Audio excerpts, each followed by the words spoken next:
mga Duterte sa Davao City. Pare-parehong kumakandidato si dating Pangulong Rodrigo Duterte at 4 pa niyang kaanak. At syempre, ang mga Marcos sa Ilocos Norte at sa national positions. Nagpapalitan naman ang pwestong mag-inang Cynthia at Camille Villar. Gayon din ang Marcy at Maan Teodoro ng Marikina.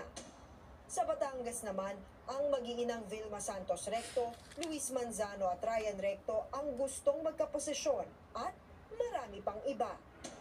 Ayon kay Dr. Dennis Coronacion, chairperson ng UST Department of Political Science, hindi na bago ang mga political dynasty. Pero ibang klase raw ngayon na sabay-sabay nilang inaasinta ang mga elective position. Inaalala ko yung mga studies na ginawa ng grupo ni Ateneo School of Government, former Dean Mendoza. Pag may mga dominant political dynasties sa mga localities,